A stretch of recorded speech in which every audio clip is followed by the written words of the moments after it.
इस कार्यक्रम के पुण्यार्चक हैं स्वर्गीय श्रीमती विमला देवी जैन की स्मृति में श्री महेश चंद्र जैन, पुत्र एवं पुत्रवधू श्री पीयूष जैन, श्रीमती कल्पना जैन, पुत्र एवं पुत्रवधू श्री अम्बरीश जैन, श्रीमती डॉली जैन, पौत्र प्रत्यूष जैन, प्रयांश जैन, ईशान जैन, पौत्री कुमारी केहा जैन, कुमारी ऐरा जैन, निवासी कन्नौज, कानपुर, उत्तर प्रदेश।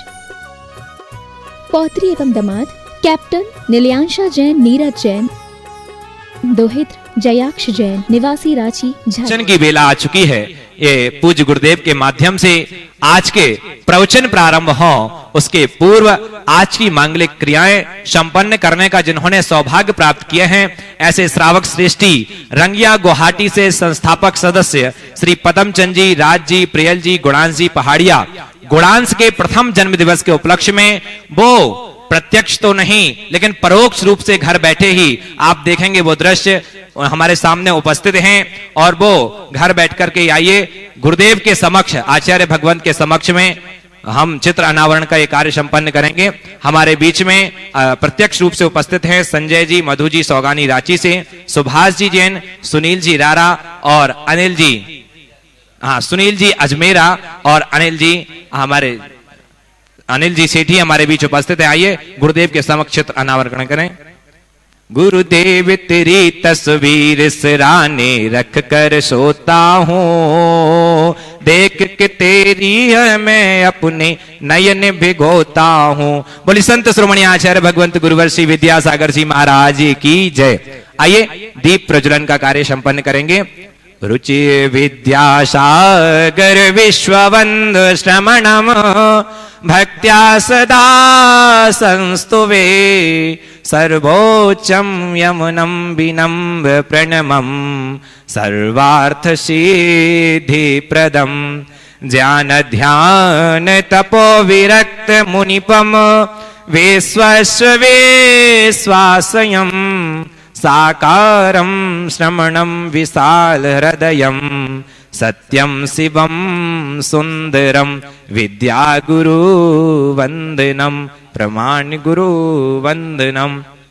और आइए अब शास्त्र भेंट करने के लिए हमारे जो ट्रस्टी महोदय हैं और हमारे बीच में रंगिया गुवाहाटी से जो राज जी, प्रियल जी, गुणांश जी पहाड़िया समस्त परिवार देख रहा है, वो भी अपने हाथों में शास्त्र ले लेंगे और ये भावना भाएंगे कि पूज्य गुरुदेव के समक्ष हम शास्त्र भेंट कर रहे हैं। आइए। जिनवाणी जगमैया जन्म दुख मेट दो, जिनवाणी जगमैया जन्म दुख मेट दो, समोसरण सा महल तुम्हारा गढ़धर जैसे भैया, कुंद कुंद से पुत्र तुम्हारे तीर्थंकर से सैया, जन्म दुख मेट दो, जिनवाणी जगमैया जन्म दुख मेट दो, जिनवाणी जगमैया जन्म दुख मेट दो। मां जिनवाणी माता की जय। और आइए वहीं से भावना भाते हुए पदमचंद जी, राज जी, प्रियल जी, गुणांश जी पहाड़िया गुरुदेव का पाद प्रक्षालन कर रहे हैं, और प्रत्यक्ष रूप से हमारे संजय जी, मधु जी सौगानी, सुभाष जी जैनसी, गुणायतन, सुनील जी अजमेरा और अनिल जी सेठी हमारे बीच में उपस्थित हैं। वो परोक्ष रूप से गुरुदेव के प्रत्यक्ष रूप से पाद प्रक्षालन करने का सौभाग्य प्राप्त कर रहे हैं। गुरुवर तेरे चरणों की मुझे धूल जो मिल जाए, चरणों की रज पाकर। और देखिए गुरुदेव का कितना समक्ष, कितना सुंदर दृश्य है कि लोग भावों के माध्यम से यहां पर वो सौभाग्य प्राप्त कर रहे हैं। बंधुओं देखिए अद्भुत नजारा है, घर बैठकर के भी आप जिनवाणी चैनल पर आ रहे हैं और यही सौभाग्य आप भी प्राप्त कर सकते हैं। यदि आप चाहते हैं कि आपके परिवार की ओर से यहां पर मांगलिक क्रियाएं हो, पूज्य गुरुदेव का पाद प्रक्षालन, आचार्य भगवान का चित्र के समक्ष चित्रावनरण और साथ ही गुरुदेव के कर कमलों में शास्त्र भेंट, 3-3, 4-4 सौभाग्य एक साथ आपको प्राप्त होंगे। 51,000 रुपए की राशि में अपना नाम प्रेषित कर सकते हैं। उस दिन के आप श्रावक श्रेष्ठी कहलाएंगे तो, और साथ ही आपका शांत धारा में भी नाम उच्चारित किया जाएगा। तो 51,000 रुपए की राशि में यह अद्भुत पुण्य आप संचय कर सकते हैं। एक बार जोरदार करतल ध्वनि से ऐसे श्रावक श्रेष्ठी का सम्मान। आइए अब आगे के संचालन और के लिए बुलाना चाहूंगा परम आदरणीय भैया अभय भैया जी आदित्य। और आइए हम और आप आमंत्रित करेंगे राजेश कुमार जी जैन, जो कि निर्माण नायक के रूप में संस्था से जुड़े हुए थे, ट्रस्ट से जुड़े थे, आज संस्थापक सदस्य के रूप में जुड़ने का सौभाग्य प्राप्त किया है। मैं सम्मान सहित आमंत्रित करूंगा सहारनपुर से श्री मुकेश कुमार जी, राजेश कुमार जी, मयंक जी, शुभम जी, दिल्ली श्री मुकेश कुमार जी, आरजो जी जैन, सरसावा वाले समस्त परिवार सहारनपुर वे आएंगे। श्री पर चढ़ा के पूज्य मुनि श्री का आशीर्वाद प्राप्त करेंगे और प्रभु वंदना का सौभाग्य प्राप्त करेंगी। इसी क्रम में जिन्होंने गुणायतन से जुड़ने का सौभाग्य प्राप्त किया है, श्री अशोक कुमार जैन, रिटायर्ड जीएम उत्तराखंड जय विद्युत निगम लिमिटेड, आशीष जी, आयुष जी, आरमन जैन, देहरादून। इसी क्रम में श्रीमान हंस कुमार जी, श्रीमती वंदना जी, हिमांशु जी, सागर जी, कुमारी आयुषी जैन, दिल्ली। इसी क्रम में श्रीमती कमलेश जी, डॉक्टर विकेश जी, इंजीनियर वीरेश जी, पाठ जैन, स्वर्गीय विनय कुमार जी की स्मृति में डीसीएम परिवार सागर। सूत्रधार के रूप में अक्षय पूनमचंद साहू जी, पूनमचंद वालाशा साहू जी, औरंगाबाद महाराष्ट्र। श्री विजय कुमार जी, श्रीमती निर्मला जी, निक्की अपूर्वा, विपुल कुमारी, अनिर्वा जैन, वीना सागर। निर्माण सारथी के रूप में श्री प्रसन्न शाह, श्रीमती रजनी शाह, आकृति, अभिषेक, अमृता, अखिलेश, अपूर्वा, निकलेश कुमारी, आरोही, आर्जो, अनिर्वा जैन, वीना। निर्माण निधि के रूप में अभिजीत अशोक, मगदुम अशोक, कल्लप्पा मगदुम शांगली। और इसी क्रम में जिन्होंने गुणायतन के विकास में सहयोगी बने हैं, श्री कमलेश जी जैन सपरिवार सागर, इन्होंने एक सोने का कड़ा प्रदान किया, बहुत बहुत धन्यवाद। श्री विजय कुमार जी, इंदिरा जी, श्वेता जी, शुभम जी, अनुभव जी, वैभव जी सपरिवार जतारा टीकमगढ़ 21,000 रुपया। श्री केवल पाटनी के 8 वर्ष पूर्ण होने के उपलक्ष्य में श्री नवीन कुमार जी पाटनी सपरिवार कोलकाता 11,000 रुपया। ये सभी धन्यवाद के पात्र हैं जिन्होंने अपनी ओर से स्वीकृति प्रदान करते हुए गुणायतन के विकास में सहयोगी बन रहे हैं। और आइए चलते हैं, प्रवचन का समय हो चुका है। जिनवाणी चैनल और प्रमाणिक ऐप के माध्यम से जिस कार्यक्रम को देख सुन रहे हैं उन सभी की ओर से और यहाँ पर उपस्थित श्रावक श्राविकाओं की ओर से परम पूज्य मुनिवर के श्री चरणों में त्रिवार नमन करेंगे और मंगल उद्बोधन मंगल प्रवचन के लिए निवेदन करेंगे। हे मुनिवर नमोस्तु नमोस्तु नमोस्तु।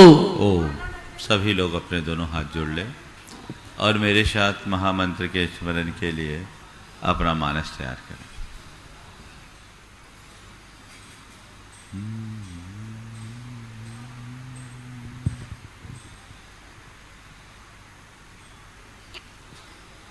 इळमो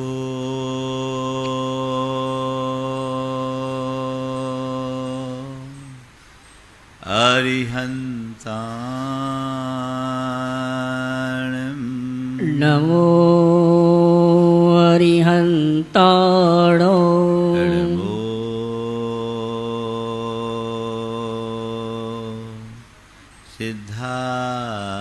सिद्धाणम् नमो सिद्धाणो इळमो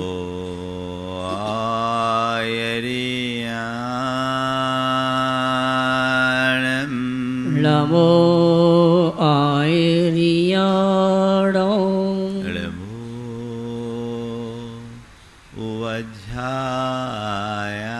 उवज्झायाणम् नमो ओवज्झायाणो इळमो लोये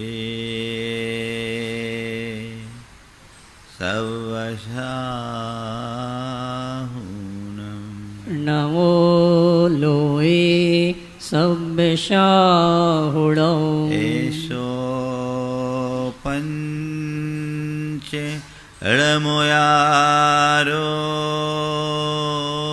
ऐसो पंच नमो यारो सवपावपणाशिनो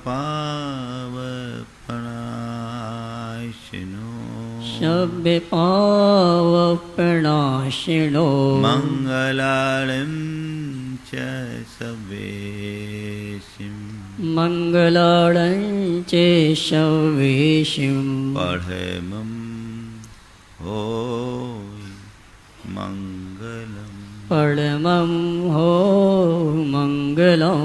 जय बोलो देवादिदेव 1008 श्री भगवान महावीर स्वामी की जय जय जय।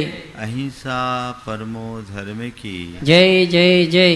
परम पूज आचार्य गुरुवर श्री विद्यासागर जी महाराज की जय जय जय। बोले परम पूज मुनि श्री 160 प्रमाण सागर जी महाराज की जय जय जय। बोले परम पूज मुनि श्री 160 अरह सागर जी महाराज की जय जय जय। नमोस्तु।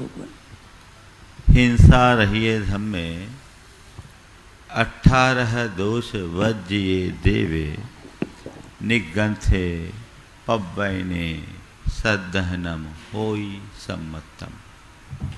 व्यवहारिक जीवन में सम्यक्त को चरितार्थ करने के लिए आचार्य कुंद ने हमें 4 बातें बताई।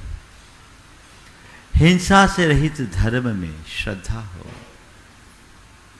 दोष रहित देव में श्रद्धा हो, निर्ग्रंथ गुरु में श्रद्धा हो और शास्त्र प्रवचन में श्रद्धा हो। कल बात मैंने धर्म के संबंध में की थी। आज दूसरे क्रम में देव की बात है। 4 बातें जो कल मैंने की थी वही क्रम आज चलेगा और उसमें दूसरी 4 बातें आज आपके साथ जुड़ेगी। श्रद्धा, अश्रद्धा, अश्रद्धा, श्रद्धा, अंधश्रद्धा और अटल श्रद्धा। अश्रद्धा जिनकी है उनसे कुछ कहने की जरूरत नहीं।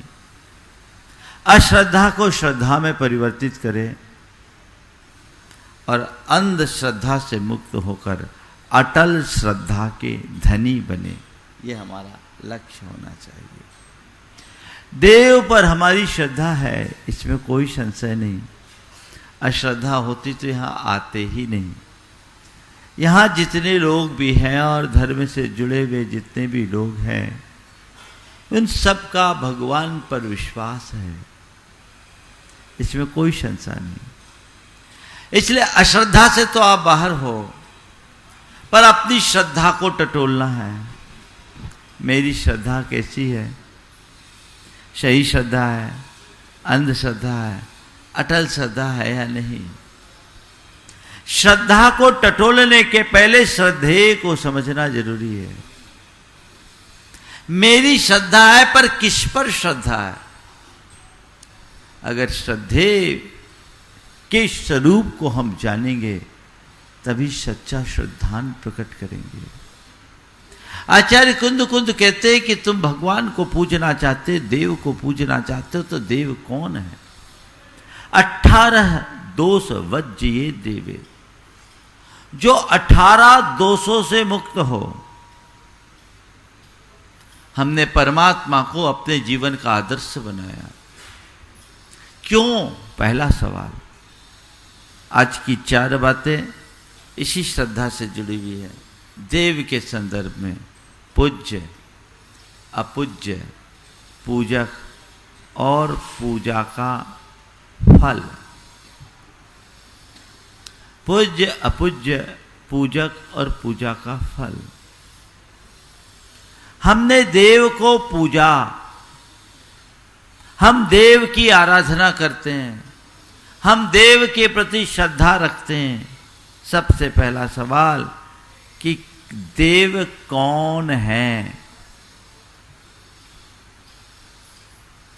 कौन देव है, कौन अदेव है, कौन पूज्य है, कौन अपूज्य है, कौन श्रद्धेय है, कौन अश्रद्धेय है, ये जानना बहुत जरूरी है। पूज्य को पहचानो, अपूज्य को जानो। फिर हमारी इस पूजा का प्रयोजन क्या है ये जानो, और पूजा करने वाला मैं, मेरी पात्रता क्या है ये पहचानो। ये चारों बातें यदि मानस में अंकित हो जाए तो हमारे जीवन का पथ अपने आप प्रशस्त होगा। मैं पूज्य की चर्चा करने से पहले पूजा के प्रयोजन की बात करूंगा ताकि हम पूज्य तक आसानी से पहुंच सके। आप धर्म करते हो, पूजा करते हो, भगवान के पास आते हो, किस लिए? हम भगवान के पास आते हैं, किस लिए आते हैं? आपसे सवाल करूं, क्यों आते? बोलो भाई, बोलो।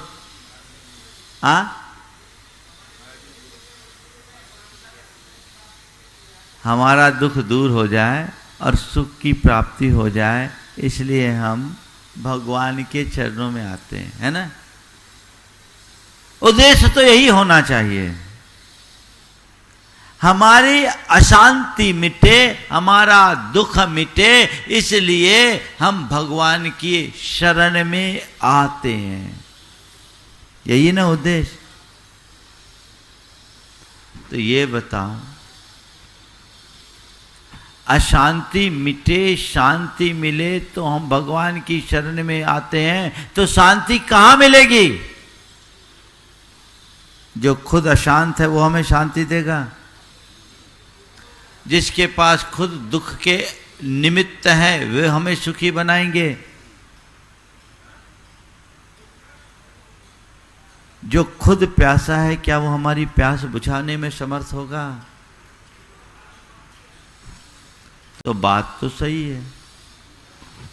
हमें सुखी वही बना सकता है जिसके पास सुख है, हमें शांति वही मिल सकती है जिनके पास शांति है। तो शांति का स्वाद हमने आज तक नहीं चखा, सुख की वास्तविक पहचान हमें भले न हुई हो, पर अशांति का आस्वाद हमने किया है और दुख के कारणों से हम पूरी तरह परिचित हैं। तो मैं दुखी होता हूं, क्यों होता हूं? अपने अंदर में पलने वाले दोषों, दुर्बलताओं और दुर्गुणों के कारण। मैंने बहुत सारे दोष अपने अंदर पाल रखे हैं, मैं बहुत सारी दुर्बलताओं से ग्रसित हूं और मेरे भीतर ढेर सारे दुर्गुण हैं।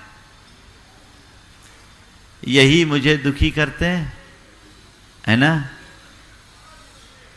तो मैं निष्कर्ष पर पहुंचता हूं, जिसके अंदर दोष है, जिसके अंदर दुर्गुण है और जिसके भीतर दुर्बलता है, वह दुखी है ना?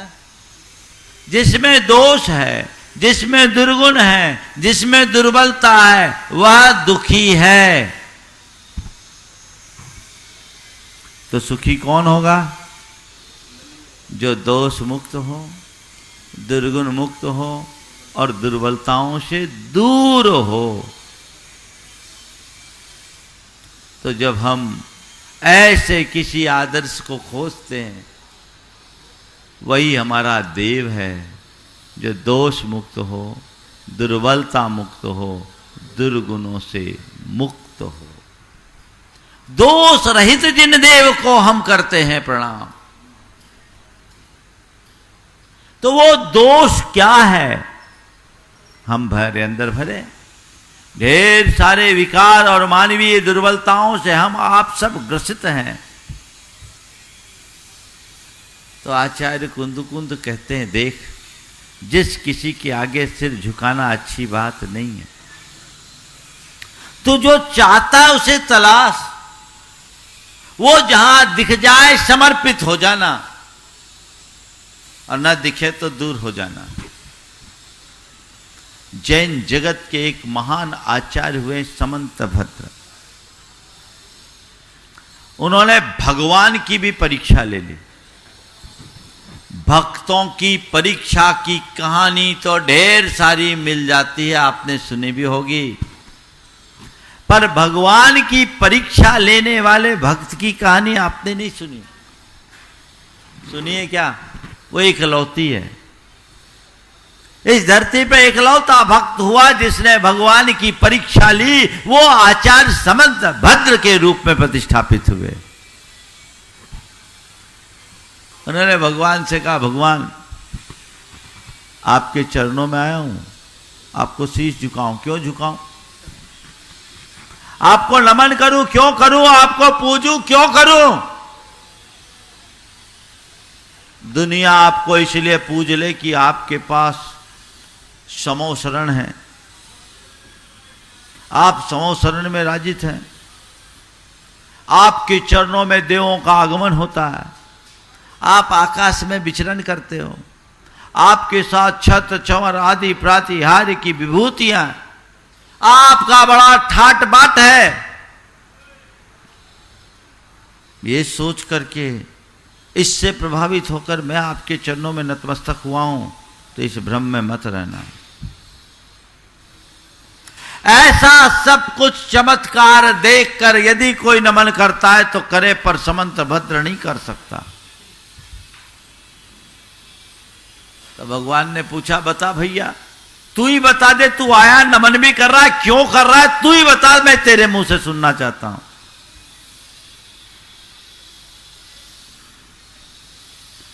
तो वो कहते हैं, दोषा देवागम नभोयान चामा चामरादि विभूत माया दिश्योपि दिश्यन्ते। अरे महाराज, ये कोई चमत्कार नहीं है, तो कोई इंद्रजालिया भी कर लेगा, कोई मायावी भी कर लेगा।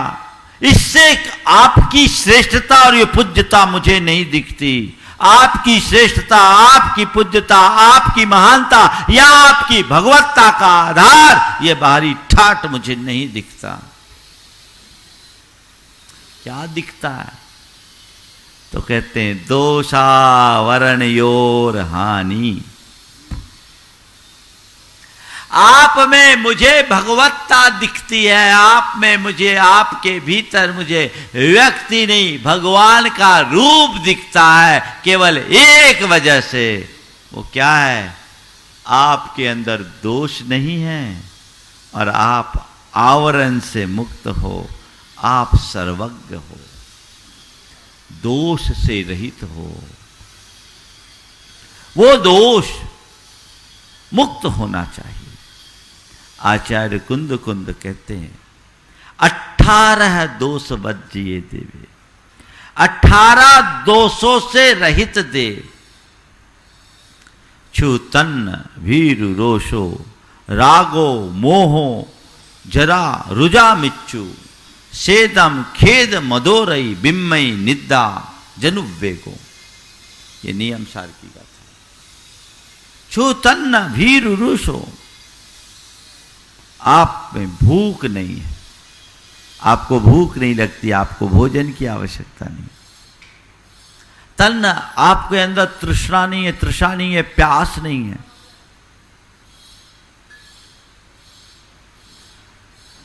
आप में भीरु, भय नहीं है। छु तन्न भीरु रोषो, आपको किसी पर रोष नहीं आता, आपके अंदर गुस्सा नहीं है। आपको राग नहीं है, आप में मोह नहीं है, आपके अंदर चिंता नहीं है, आपके अंदर रुजा रोग नहीं है, आपको जरा बुढ़ापा नहीं है, आपकी मृत्यु नहीं है, आपके शरीर में श्वेत पसीना नहीं आता, आपको कभी खेद खिन्नता थकान नहीं आती, आपको मद मान नहीं है, आपके मन में किसी के प्रति रति नहीं है, लगाव नहीं, प्रगाढ़ता नहीं, आपको किसी से विस्मय नहीं और आपको निद्रा नहीं। आप इन 18 दोषों से रहित हो। इसलिए आप हमारे पूज्य हो। ये दुर्बलताएं हैं, मानवीय दुर्बलता और विकार है। भूख प्यास शरीर की आवश्यकता है। साधारण प्राणी के जीवन में ये सब चीजें होती है, लेकिन भगवान ने अपनी भगवत्ता के बल पर ऐसी क्षमता प्रकट कर ली कि वे भूख प्यास से हमेशा हमेशा के लिए मुक्त हो गए। इधर ओम, वे भूख प्यास से हमेशा हमेशा के लिए मुक्त हो गए। ओम, उनको कोई भूख नहीं, उन्हें कोई प्यास नहीं। सामान्य आदमी को भूख प्यास लगती है। जैन परंपरा में भगवान को भोग नहीं लगाया जाता, इसलिए जैन परंपरा में प्रसाद की परंपरा नहीं है। क्यों नहीं है? कई बार लोग कहते हैं जैनियों के यहां प्रसाद नहीं होता। प्रसाद नहीं है। क्यों? क्योंकि हमारी मान्यता ही अलग है। हमारे भगवान भोग स्वीकार ही नहीं करते। प्रसाद कब होता है? जब अपने इष्ट को आप कुछ दे दो, उनको भोग करा दो, जो शेषांश बचे वो प्रसाद है। जब उनने भोग लिया ही नहीं तो प्रसाद कैसे? हमारे परमात्मा प्राणातीत हैं, वो सब प्राण नहीं है, उन्हें भोजन की जरूरत नहीं, वो ज्ञान शरीरी है। अरहंत अवस्था में भी उनकी योग शक्ति ऐसी विकसित हो गई है कि उन्हें भूख प्यास की बाधा ही नहीं होती। उनका शरीर उनके द्वारा ग्रहण किए गए पुद्गल परमाणुओं से ही टिक जाता है और लोक के श्रेष्ठतम परमाणु उनसे जुड़ते हैं। उन्हें जरूरत है, इसलिए जैनियों क्या प्रसाद नहीं, भोग नहीं। जैन लोग भगवान के चरणों में त्यागते हैं और जो भगवान के चरणों में अर्पित कर देते हैं उसे ग्रहण करना पाप समझते हैं, उसे निर्माल्य मानते हैं, क्योंकि हमने त्यागा है। इसलिए प्रसाद नहीं। तो भगवान के रूप में हमने किसे पूजा? जिसके पास भूख नहीं हो, प्यास नहीं हो, भय नहीं हो, भीरू। हमारे भगवान के पास कोई अस्त्र शस्त्र नहीं है। रहता है क्या? न अस्त्र है, न शस्त्र है, न वस्त्र है, न आभूषण है, कुछ है क्या? कुछ नहीं। क्यों? उन्हें डर नहीं है। अस्त्र कौन रखता है? जिसको खतरा हो, जिसको डर हो, है ना। क्षमा सागर जी ने कुछ पंक्तियां लिखी, अनुवाद है शायद एक ही भाव का। जो डरपोक हो वे डरे डरा करे, जो डरपोक हो डरे डरा करे डराया करे, जो डरपोक हो वे डरे डराया करे, रखे रखा करे अस्त्र शस्त्र। जो डरपोक हो वे डरे डराया करे, रखे रखा करे अस्त्र शस्त्र।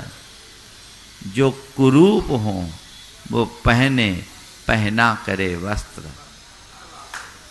जो डरपोक हो वो डरे डराया करे, रखे रखा करे अस्त्र शस्त्र। जो कुरूप हो वो पहने पहनाया करे वस्त्र। तुम तो निर्भीक निडर हो और सर्वांग सुंदर हो, बस इसीलिए दिगंबर हो। भगवान को भय नहीं, भय एक मानवीय दुर्बलता है, भय एक विकार है। आपने अपने सारे विकारों को जीता, इसीलिए तो जिन कहलाए। तो भय नहीं, छु तन्न भीर रोष, रोष नहीं, गुस्सा नहीं। आप मंदिर में विराजमान भगवान की मुद्रा को देखो, आंखें नासा पर टिकी हुई है, परम शांत, किसी से आकर्षण नहीं, विकर्षण नहीं, किसी से गुस्सा नहीं। जब गुस्सा होती तो आंखें दिखाते हैं, रोष नहीं। क्यों? ये दोष है जिसे आपने जीत लिया। आपके मन में राग नहीं, आपके अंदर में मोह नहीं। ये दुर्बलताएं हैं, ये ऐसे विकार हैं जो भावों में रोकते हैं। प्रभु आप जिन बन गए, आप देव हो, क्योंकि आपने इन्हें अपने पुरुषार्थ के पराक्रम से जीत लिया है।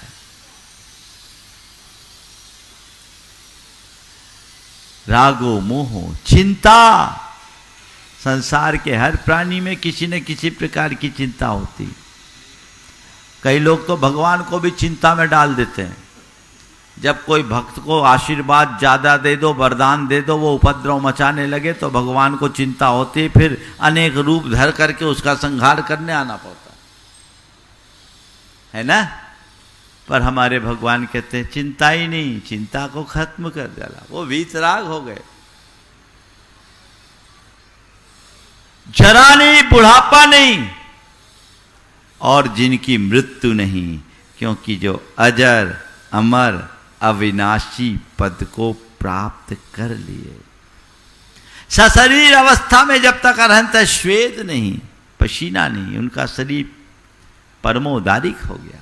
खेद नहीं, थकान नहीं, मद नहीं, मान नहीं, रति नहीं, किसी व्यक्ति विशेष से अनुराग नहीं, विस्मय नहीं, खूब पा जाए तो हर्ष नहीं, खो जाए तो विषाद नहीं, और नींद नहीं। वो परमात्मा है। ऐसे निर्दोष छवि का नाम परमात्मा है। उसको पूजो। किसे भगवान माने, बस जिसे भी कोई भी नाम रख दो, भगवान की मूर्ति गढ़ो तो ऐसे रूप को गढ़ो जो इन दोषों से रहित है। किसी ने बोला महाराज जैन लोग बड़े कट्टर होते हैं, वो अपने भगवान के अलावा किसी को पूछते ही नहीं। एक दिन हमसे सवाल किया कि जैन लोग बड़े कट्टर होते हैं, वे अपने भगवान के अलावा किसी को पूछते नहीं। मैंने कहा जैन लोग जितने उदार होते उतने कोई नहीं होते। बोले क्यों? बोले जैनों ने कोई एक भगवान का नाम ही फिक्स नहीं किया, जो मिल जाए सबको भगवान के रूप में स्वीकारने को तैयार है। जैनी है जो किसी भगवान के नाम का आग्रह नहीं है, वो किसी को भी पूछ सकते हैं, किसी को भी पूछ सकते हैं। हम मेरी भावना में क्या बोलते हैं, जिसने राग देश कामादिक जीते सब जग जान लिया, सब जीवों को मोक्ष मार्ग का निष्प्रह हो उपदेश दिया। बुद्ध वीर शिव हरि हर ब्रह्मा, या उसको स्वाधीन कहो। भक्ति भाव से प्रेरित हो यह चित्त उसी में लीन रहो। हम किसी को भी पूजें, तुम जिस भगवान का नाम लो हम स्वीकार करेंगे। तुम्हें बुद्ध की बात करना है, वीर की बात करना, हरि की बात करना, हर की बात करना, ब्रह्मा की बात करना, विष्णु की बात करना, महेश की बात करना, शिव की बात करना, शंकर की बात करना है, तुम जो बोलो उसे हम भगवान के रूप में स्वीकारने के लिए तैयार हैं। वो हमारे भगवान हैं, पर हमने भगवान की जो मूर्त रखी है वो वीतराग है। बस दोष रहित। ये दुर्बलताएं जिसमें दिखती है, ऐसे लक्षण दिखते हैं, हमें उसमें भगवान ही नहीं दिखते तो हम प्रणाम कैसे करें? हमें तो भगवान सिर्फ उसमें दिखते हैं जिसमें ये दोष नहीं है, ये दुर्बलता नहीं है, इसलिए हम उनको उस रूप में पूजते हैं। अंतर केवल अवधारणा का है, इसमें कट्टरता कोई नहीं। भौवीजांकुर जनना रागाद्या क्षयमुपागता यश्च ब्रह्मा वा विष्णुर्वा हरो जिनो वा नमस्तस्मै नमस्तस्मै नमस्तस्मै। संसार के बीज के अंकुर को उत्पन्न करने वाले भौवीजांकुर जनना रागाद्या क्षयम उपगता यस्य, राग देश मोह आदि विकार जो संसार के बीज को अंकुरित करने वाले, इसको जिन्होंने नष्ट कर दिया, वे चाहे ब्रह्मा हो, चाहे विष्णु हो, चाहे हर महादेव हो, या जिन हो, नमस्तस्मै नमस्तस्मै नमस्तस्मै। उनके आगे मैं नतमस्तक हूं, ये समझ होनी चाहिए। तो वीतरागता हमारा आदर्श है, और जो वीतरागता से मंडित है वही हमारे पूज्य हैं। क्यों? क्योंकि हमारा उद्देश्य भी वीतरागता को पाना है। हम दोष मुक्त होने के लिए, हम विकार मुक्त होने के लिए पूजा कर रहे हैं। बंदे तदगुण लब्ध है। हे भगवान, मैं आपकी वंदना क्यों कर रहा हूं? आप जैसा बनने के लिए, आपके गुणों को प्राप्त करने के लिए अपने अनंत संसार का अनुभव मुझे ये बताता है। मेरे राग देश मोह आदि विकार ही मुझे रुलाते हैं, इन्हीं के कारण मैं दुखी हुआ हूं और भव में भटका हूं। अब मुझे उससे मुक्त होना है। आपके चरणों में आया हूं उससे मुक्त होने की प्रेरणा पाने के लिए। आपके अंदर मुझे अपनी छवि दिखती है और मुझे लगता है ये हमारे जीवन का आदर्श है, इसलिए आपके पास आता हूं और हमेशा मन में भावना भाता हूं, प्रभु आप जिन हो मैं भी जिन बनूं, आपकी तरह मेरे अंदर पात्रता विकसित हो अपने दोषों को जीतने की, अपनी दुर्बलताओं को दूर करने की, अपने विकारों के शमन की, ताकि मैं भी जिन बन सकूं। हमारी पूजा आराधना का उद्देश्य यही है। इसलिए ये उद्देश्य केवल एक ही जगह पूर्ण होगा। वो कहाँ होगा? बीत राग देव के चरणों में, है ना। इसीलिए हम उनको पूछते हैं। कई बार लोग हमसे पूछते हैं, महाराज इनको पूछ सकते हैं कि नहीं, इनको पूछ सकते हैं कि नहीं, इनकी पूजा कर सकते हैं कि नहीं, इनकी पूजा कर सकते हैं कि नहीं। मैं उनसे पूछता हूं, भला भैया ये तो बताओ पूजा करते क्यों? पूजा क्यों करते हो? तुम्हारी पूजा का उद्देश्य क्या है? किसको पूजूं किसको नहीं पूजूं बाद में, पूजूं क्यों, किसके लिए पूजा करते हो? एक बार एक बहन जी ने कहा, महाराज जी हम पद्मावती वगैरह की पूजा करते हैं। भैया जिसको पूजना है नहीं पूजना तुम जानो, पर मैं जो बात कर रहा हूं उसको समझने की कोशिश करो। महाराज जी हम पूजा पद्मावती की पूजा करते हैं, करना चाहिए कि नहीं करना चाहिए? मैंने पूछा आप करती हो? बोले हाँ करते हैं। बोले हमसे क्यों पूछ रहे हैं? बोले महाराज इसलिए पूछ रहे हैं कि करें कि नहीं करें। हमने कहा क्यों करती आ रही? बोले महाराज जी इसीलिए कि लोग कहते हैं कि इनकी पूजा करने से रोग शोक संताप नहीं होता, रोग शोक संताप नहीं होता। हमने पूछा कब से आप पूजा कर रही? बोले 20 साल हो गए। फिर तो आपके यहाँ किसी को कोई कभी बीमारी नहीं हुई होगी, रोग नहीं? बोला महाराज जी यही तो समस्या, कोई ना कोई बीमारी किसी न किसी को लगी रहती। शोक तो आपके यहाँ कभी हुआ नहीं होगा? नहीं महाराज जी बहुत परेशान है, आपके पास इसीलिए आए हैं, पिछले 1.5 साल में 3 मौतें हो गई जिसमें 2 कच्ची मौतें। टेंशन तो आपको कुछ नहीं होगा, संताप मुक्त होंगे। महाराज बहुत दिक्कत है, फैमिली में बड़ा टेंशन चल रहा है सेपरेशन को लेकर के, आप तो कोई आशीर्वाद दीजिए ताकि सब ठीक हो जाए। मैंने कहा अभी आपने कहा कि इनकी पूजा करने से रोग शोक संताप मिटता है, 20 बरस हो गए फिर भी आप बोल रहे हैं रोग भी बना है, शोक भी बना है, संताप भी बना है। तब आप ही तय कर लो इनको पूजना चाहिए कि नहीं पूजना चाहिए। आप ही तय करो, मुझसे मत कहलवा। बात को समझो, ध्यान रखना रोग शोक संताप को तो भगवान भी नष्ट नहीं कर सकते। भगवान की पूजा करने वाले को भी रोग शोक संताप का सामना करना पड़ता है, क्योंकि रोग शोक संताप का जनक हमारा कर्म है, और जब कर्म का प्रबल योग होगा तो कोई कुछ नहीं कर सकता। हाँ इतना हो सकता है कि भगवान की पूजा करोगे तो रोग शोक संताप को सहने की ताकत तुम्हारे अंदर आ जाए, और तुम्हारी उस क्षमता से रोग शोक संताप को जन्म देने वाले कर्म जल्दी झड़ जाए। इसलिए पूजो तो किसको पूजो? किसको पूजो? भगवान को पूजो। बीत राग भगवान को पूजो, पूज्या पूज्य का विवेक रखो। आज पता नहीं लोग भगवान को भुला करके इधर उधर क्यों भटकते हैं। भगवान पर विश्वास नहीं, औरों पर विश्वास है। ऐसी कौन सी शक्ति है जो भगवान की पूजा से न मिले औरों से मिल जाए? कई लोग बोलते हैं महाराज भगवान तो कुछ देते लेते नहीं, इसलिए देवी देवताओं से पूजा करने मिल जाए। तो क्या देवी देवता दे सकते हैं? भगवान से भी पावरफुल हो गए। हाँ बोलो, जब भगवान देते लेते नहीं तो वो दे ले सकते हैं क्या? ध्यान रखना, जब तक तुम्हारा कर्म अनुकूल नहीं होगा कोई तुम्हें दे भी ना तो तुम उसका लाभ नहीं ले सकते, और कर्म अनुकूल हो तो सब कोई छीन ले तो भी तुम्हारा कुछ नहीं हो सकता। ये श्रद्धान रखो, श्रद्धा।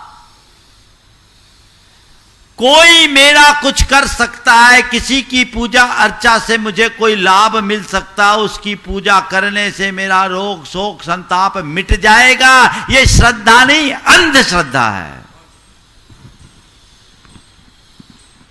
इस अंधश्रद्धा से बाहर रहो और अपनी श्रद्धा को बदलो, मोड़ो कि भगवान की शरण में आने से मेरा भाव भ्रमण छूटेगा, इस दुखों से मैं मुक्त होऊंगा, जन्म जन्मांतरों के दुख से मुक्त हो जाऊंगा, भाव चक्र से बाहर होऊंगा, एकमात्र यही मेरे कल्याण का आधार है। ऐसी श्रद्धा का नाम अटल श्रद्धा है। कई लोग बोलते हैं हमारी तो भगवान पर अटल श्रद्धा है। बोले क्यों? बोले कोई भी काम होता है भगवान के चरण में आता हूं, पूरा हो जाता है। बोले ठीक है, कब तक? जब तक हो रहा है, अगर एक आध बार मौका नहीं हुआ तो दूसरे दरवाजे में चले जाओगे, भगवान बदल लोगे, है ना। कई लोग हैं गंगा गए गंगादास, जमुना गए जमुनादास, उनकी श्रद्धा पल पल में डगमगा जाती है। अरे सच्ची श्रद्धा प्रकट ही नहीं हुई तो डगमगाएगी क्या? अगर सच्ची श्रद्धा है तो वो अटल होगी, और अंधश्रद्धा है तो बड़ा गड़बड़। जो अंधश्रद्धालु होते हैं ना, वो बड़े अंधविश्वासी, बहुत डरपोक भीरू होते हैं। और कई लोग हैं ऐसे, लोगों का मनोबल को तोड़कर अपनी दुकानें चलाते हैं। उन्हें कर्म सिद्धांत का बोध कराने की जगह थोथे कर्म कांडों में उलझा कर रख देते हैं। वस्तु स्वरूप का ज्ञान रखो, व्यर्थ के कर्म कांडों में उलझने की जगह कर्म सिद्धांत के मर्म को जानो और उसी अनुरूप अपने जीवन को बनाने की कोशिश करो, तब जीवन धन्य होगा। तो पूज्य है बीत राग, बस केवल वही, इसके अलावा और कोई नहीं। हाँ, और कोई हो, हमारे साधर्मी हो सकते हैं, हम जैसे एक दूसरे के प्रति आपस में स्नेह भाव रखते हैं, एक दूसरे का आदर सत्कार करते हैं, एक दूसरे से जय जिनेन्द्र करते हैं, कोई दिक्कत नहीं। साधर्मी के प्रति स्नेह और वात्सल्य होना चाहिए, लेकिन पूजा तो केवल बीत राग की ही होनी चाहिए। चाहे इंद्र भी क्यों ना आ जाए, वो पूज्य नहीं है, तुम्हारे कदाचित आदर का पात्र हो सकता है, पूजा का पात्र नहीं। आचार्य कुंद कुंद कहते हैं असंजदम न बंदे, बच्च विहीनो भी, दिगंबर रूप में भी और भीतर से असंयत है तो उसकी वंदना मत करो। तो फिर वो संयत है या असंयत? चारों निकाय के देव, भावनात्रिक के देव तो जन्म से मिथ्या दृष्टि होते, बाद में सम्यक हो ना हो उसमें संशय हो भी सकता है, नहीं भी हो सकता, लेकिन देवराज इंद्र तो पक्का सम्यक दृष्टि होता है। पर वो इंद्र भी पूज्य नहीं है, क्यों? वो खुद पुजारी है, वो खुद पुजारी है, पूज्य कैसे बनेगा? असंयमी है। आचार्य कुंद कुंद कहते हैं असंजदम न बंदे। और एक बात बताऊं, जो सच्चा सम्यक दृष्टि होगा असंयम अवस्था में अपनी पूजा स्वीकार भी नहीं करेगा। अगर तुम सोचते हो कि ऐसा करने से वो प्रसन्न होंगे, यदि वो धर्मी हो तो प्रसन्न नहीं, तुमसे दुखी होंगे कि मेरे निमित्त से वो पाप कमा रहा है, मुझे पाप का भागी बना रहा है, वो मिथ्यात्व को बढ़ा रहा है, मोह को बढ़ा रहा है। काम नहीं करना, समझ, सही समझ विकसित करने की जरूरत है। वो अगर विकसित हो गई तो काया पलट होगा, जीवन धन्य हो जाएगा। अंतर्दृष्टि को जगाइए, अपने मन को मोड़ने का प्रयत्न कीजिए, तो पूज्य को पहचानिए, अपूज्य से बचिए। तो कौन पूज्य?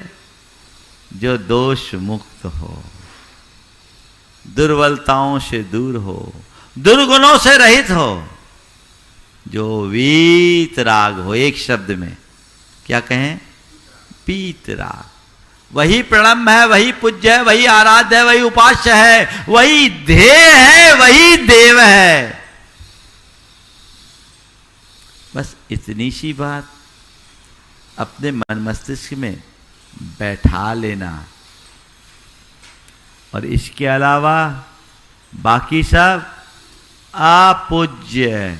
क्या है? अपूज्य। वो हमारे लिए सत्कार का पात्र हो सकता है, पूजा का पात्र नहीं। अभिवादन का पात्र बन सकता है, आदर का पात्र बन सकता है, लेकिन पूजा का नहीं। सत्कार, अभिवादन, आदर और पूजा में अंतर है। आप लोग एक दूसरे को से मिलते हैं, हाथ जोड़ते हैं, क्या कहलाता है? सत्कार, है ना? लेकिन जब भगवान के आगे हाथ जोड़ते हैं तो क्या कहलाती है?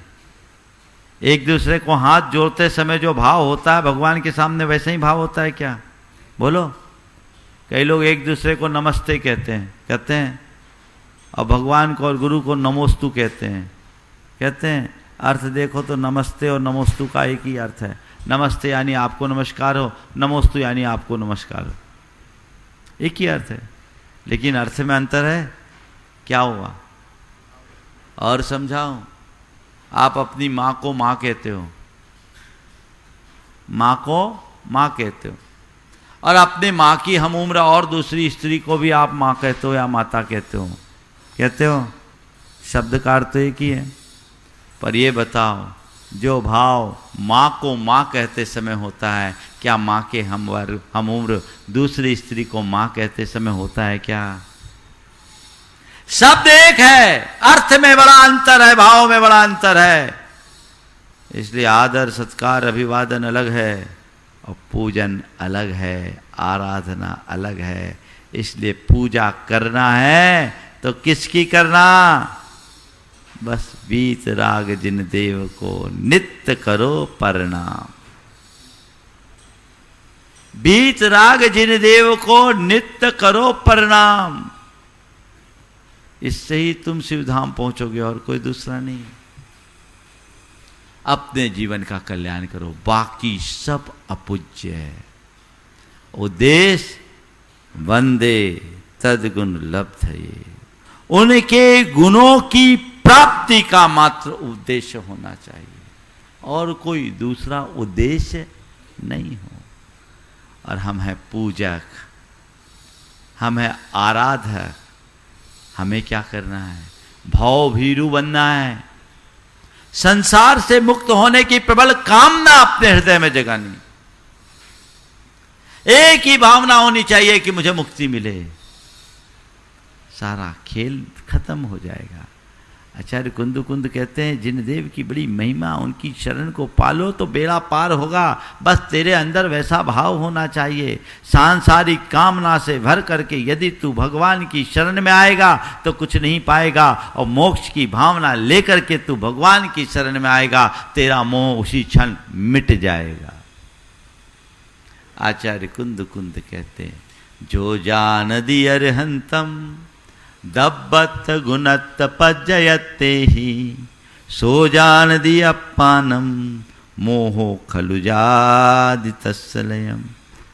देवशास्त्र, गुरु धर्म, इनकी आराधना से सम्यक दर्शन होता है। क्यों कर? तो कहते हैं, जो जान दी अरहंतम, जो अरहंत परमात्मा को दब्बत गुणत पज्जयते ही, द्रव्य, गुण और पर्याय के साथ जानता है, यानी सच्चे परमात्मा के स्वरूप को पहचान लेता है। सो जान दिया पानम, वो अपनी आत्मा को जान लेता है। और जो अपनी आत्मा को जान लेता है, मोहो खलुजाद तत्सलयम, उसका मोह छीन हो जाता है, मोह मुक्त हो जाता, उसे सम्यक दर्शन की प्राप्ति हो जाती है। तो ये कब होगा? जब तुम्हारा लक्ष्य वो होगा। तो तुम अपनी पात्रता को उद्घाटित करो, धर्म की शरण को स्वीकारते हो तो एक ही उद्देश्य रखो, मुझे भाव सागर से पार उतरना है, मुझे भाव चक्र से बाहर निकलना है। ये भाव अंदर होगा ना, तब तुम्हारे अंदर का मजा ही कुछ और होगा। अरे महाराज, हम तो ये नहीं जानते, हम तो इसलिए आते हैं भगवान की शरण में, तीर्थों की वंदना करते हैं, गुरुओं, हमारे रुके काम पूरे हो जाएंगे, हमारी मुसीबतें टल जाएंगी, हमारी मुश्किलें दूर हो जाएगी। ये सब तो भाव में ही करते आए। एक बात सदैव ध्यान रखना, पेड़ के नीचे जाने के बाद छाया मांगने की कभी आवश्यकता नहीं होती। कोई पेड़ के नीचे जाकर छाया मांगे, उसे हम क्या कहेंगे? अरे बरगद के पेड़ के नीचे नहीं, कल्प वृक्ष के नीचे आ गए, फिर भी मांग रहे हो। बेवकूफी है ना। बिना मांगे जहां कुछ सब कुछ मिल सकता हो, वहां जाकर के मांगना एक बहुत बड़ी भूल है, नादानी है, बचपना है। इससे बाहर उठो, अपनी पात्रता को उद्घाटित करें तो हम वीतरागता के उपासक बने, वीतराग भगवान के आराधक बने, वीतरागता को लक्ष्य रखकर हम पूजा आराधना करें और शराग उपासना से अपने आप को मुक्त बनाएं, तभी हम अपने जीवन को धन्य कर सकेंगे। तो आचार्य कुंद ने जो हिंसा रहित धर्म और 18 दोष से रहित देव की आराधना को, श्रद्धान को सम्यक का कारण कहा है, वो सार्थक होगा। हिंसा रहिए धम्मे 18 दोष वज्ये देवे, निगंथे पब्बैने सदहनम होय सम्मतम। अगले चरण की चर्चा आपसे आगे की जाएगी। समय आप सबका हो गया, यहीं पर विराम। बोलिए परम पूज गुरु आचार्य गुरुवर्य विद्यासागर जी महाराज। इस कार्यक्रम के पुण्यार्चक थे स्वर्गीय श्रीमती विमला देवी जैन की स्मृति में श्री महेश चंद्र जैन, पुत्र एवं पुत्रवधू श्री पीयूष जैन, श्रीमती कल्पना जैन, पुत्र एवं पुत्रवधू श्री अम्बरीश जैन, श्रीमती डॉली जैन, पौत्र प्रत्यूष जैन, प्रयांश जैन, ईशान जैन, पौत्री कुमारी केहा जैन, कुमारी ऐरा जैन, निवासी कन्नौज, कानपुर, उत्तर प्रदेश। पौत्री एवं दामाद कैप्टन नीलियांशा जैन, नीरज जैन, दोहित्र जयाक्ष जैन, निवासी रांची, झारखंड।